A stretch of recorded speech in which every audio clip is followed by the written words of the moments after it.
introduce yourself. Okay, right now? Yeah. Okay, so my name is Leah Moler. I am a lifestyle and faith blogger. So I have an Instagram and a blog. I am a Catholic convert. I am extremely passionate on my blog talking about a Protestant perspective, a lot about my conversion story. I absolutely love apologetics and theology. It is a passion of mine. St. Thomas and me are like this. It is kind of fascinating how, like, with social media, that you form those relationships. Yes.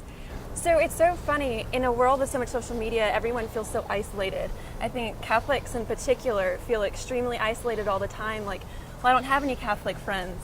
And truthfully, I actually, in quote-unquote real life, don't have many Catholic friends just because of my Protestant background.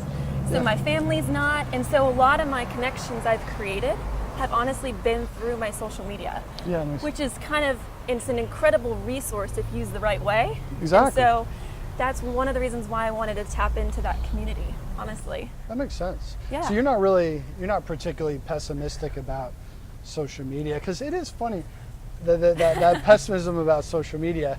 I tend to be a super high optimist in general. Yeah. I'll tell you a little bit about why I got into social media. And Absolutely. So I had a realization probably about 5 years ago that I was going to be a priest of a remote rural diocese, the Diocese of Raleigh. Okay. And I'm not going for further studies, but I wanted to write on prayer and meditation. And I was like, look, nobody's ever going to publish a book that I write. Nobody's going to, my chances of getting published are slim to none. So I was like, if I'm going to do this, I got to start a blog. So I started a blog. Yeah. Then I started a website and started the rest of it. And then there's just this kind of grown over the years. But I've started to realize that one of the neat things I found is with digital media, blogs, websites, social media, is you can have a creative outlet. And you were even mentioning that, like, that's kind of how you kind of got started, Yes, right? absolutely. It is. It's honestly a therapeutic outlet. And I think there's a lot of pessimism around social media, but I also believe it is what you make it. So what I find interesting is my personal account. I almost don't like going on it anymore because it is such a different feel. Like, I feel like I'm on a different social media network in general, because social media knows you. It knows what you look at. It knows what you search. Well, now all I do is search Catholic things. That's all that I get inundated with, which is encouraging and uplifting. And so I think it's more education on how you can use social media. And for those who want to, I'm going to sound super corny, but if you want to change the world, you have to be the change in the world. If you want to see the change in social media, well, change the social media and be that. It makes sense. So I've always said I want to not just talk the talk, but walk the walk. And I was getting frustrated with social media, and I couldn't find that in the ways that I wanted to, so I tried to create it. It makes perfect sense. And that makes perfect sense. And creating content that's positive and forming those communities online. Yes. I'm trying to think, there was something you had said. I was thinking about, you mentioned, it's funny, I have to kind of help people to understand.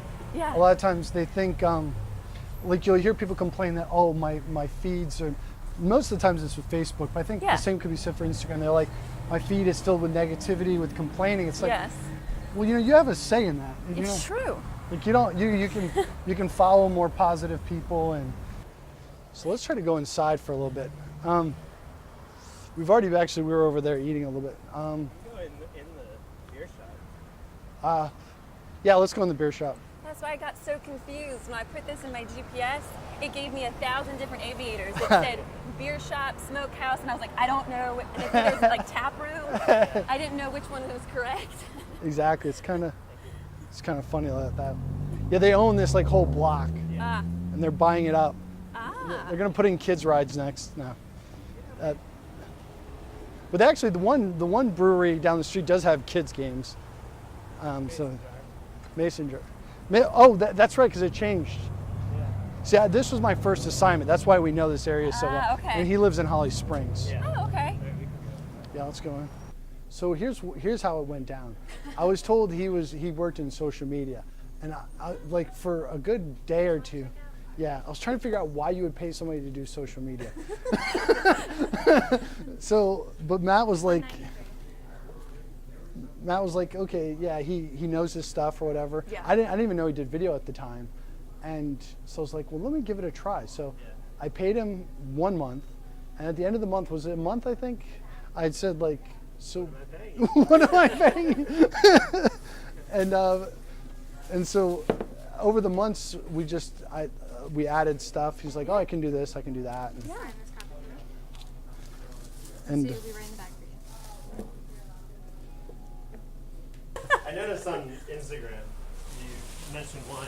Oh, so what's so funny on my Instagram, I took photos when we were in Europe. We were in Europe about a month ago, and every place that I went, I was getting like wine selfies of my glass. That's funny. With all of the stuff, with all the cool stuff in the background, and I've thought about doing a campaign like, where in the world is my wine? Yeah. And people were supposed to guess, where is this in front of? I have one in front of like the Colosseum. I have one in front of over Vatican City and St. Peter's. So, but I looked extremely awkward as I'm like in Rome, and there's this clearly American girl holding this wine and getting her. I literally walked out in the middle of the street with a restaurant glass wine to get these selfies in front of things. that's sacrificing for the sake of art. That it is, and my husband is sacrificing his pride as he is watching me do this. So I am proud of all of those wine selfies. So curious, what were you thinking when you saw this priest contact you? I'll be honest, so it kind of goes back to like, collaboration is huge for me. So not only do I want to be the change, but I want to encourage others who are doing similar and have similar goals. So I'm always promoting people or wanting to talk to or hang out with, and so it was great that you were local, because you're one of the few people, honestly, that most people I've collaborated with haven't been local. Yeah. So I was like, oh my gosh, like a real life person I can actually meet. So I was excited about it. I'm always excited for opportunities to collaborate, who have the same mission and who also have different audiences. Me and Tim, we're talking about where we want to go in the future. And one of the things that my hope for the Art of Living Well, to grow it, is there's the great principle of Eastern Catholic theology called synergy. Now, it actually gets used in a lot of business speak, but when you talk about synergy theologically, it's this idea that in Christ, the energy, the human energy, so to speak, this is their language, combines with the divine energy, and there's like a working together. And when we talk about it with communion or the relationships, there's like a sense of working together. And I've talked about it a lot, I talked about it a lot in seminary, and I talked a lot about it with Tim, is my hope is as we're growing the Art of Living Well, bringing more people into it and creating that synergy. I love that. See, and I love that everyone always has different goals, and they're using social media as a way to get to those goals. If you talk to all the bloggers that I've met, different artisans, businesses, whatever it is, they all have such unique goals, but the ultimate goal is still the same, which is also, I think, just speaks to the universality and the uniqueness of the church itself, which I love. Makes sense, makes sense. So I'm curious, what are some of the folks you've seen? What are some really neat art content that people are creating? I'm curious, pick your brain a little bit. Oh yes, so, oh my gosh, I'm about to do a huge shout out to Fearless Alley, I believe is her official Instagram. She does these incredible watercolor portraits of saints, and she does a lot of research actually on what goes into these portraits, the symbolism with them, and she hand makes them all, and they are absolutely beautiful and breathtaking. Yes, it is. Love it. I'll have to check that out. Okay, we're there. All right, so we're super high class. We got the Ecco Domani Italia. It's Italian wine, right? Let's see. There we go. So you can go ahead and pour yourself a little It's cup. definitely and Italian. then then I got. We'll put it to the side. We don't want it in every shot. And I got a little sweet baby Jesus. I don't know if that's like inappropriate.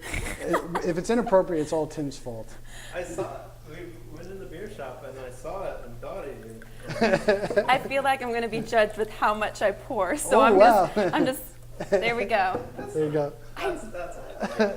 That's So Yes. So for my followers, I did not request this. I swear this isn't like a requirement for me. It was totally on your rider. don't. Yeah, you're totally. Yes, so I know you probably think that I feel like I take so many wine selfies, and this is not helping my case when I say I swear I don't always drink wine. And don't listen to what my husband tells you. But, anyways, this smells very good. Yeah, cheers. Cheers. Italian wine and sweet baby Jesus. So tell us a little bit about yourself.